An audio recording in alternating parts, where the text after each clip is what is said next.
জাতীয়তাবাদী দল বিএনপির সম্মানিত উপদেষ্টা, বাংলাদেশ জাতীয় সংসদের সাবেক চিফ হুইপ, খাঁটি সোনা যেমন তারপরে এই কষ্টি পাথরে বসে যাচাই করা হয়, খাঁটি সোনা যেমন আগুনে করে পরিপূর্ণতা হয়, সেই নেতা আমাদের জয়নাল আবেদীন ফারুক ভাই মঞ্চে বলতে আছেন। জাতীয় নেতৃবৃন্দ, আমি সংসদে যে একটি কথা বলে আমার বক্তব্য শেষ করতে চাই।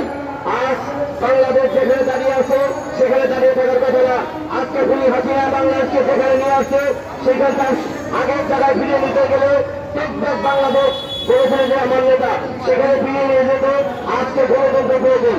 আজকে খাঁটি মনে আমরা কথা বলতে পারি, সেই বাক স্বাধীনতা আমাদের প্রয়োজন।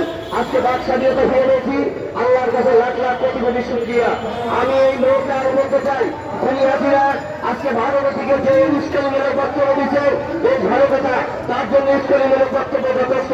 কিন্তু আজকে আয়নাঘর খালি করে আছে, সেই ঘরে কে থাকবো? আমি আপনাদের বক্তব্য রাখতে চাই, ওই ঘরে একমাত্র যোগ্য ব্যক্তি, যোগ্য আওয়ামী লীগের নেত্রী তাদের থাকার কথা। আয়নাঘর খালি থাকবো আমরা চাই না। আয়নাঘর পরিবর্তিত হোক, সেখান থেকে দিয়ে এই আমার বক্তব্য আমার বক্তব্য শেষ করছি। আসসালামু আলাইকুম।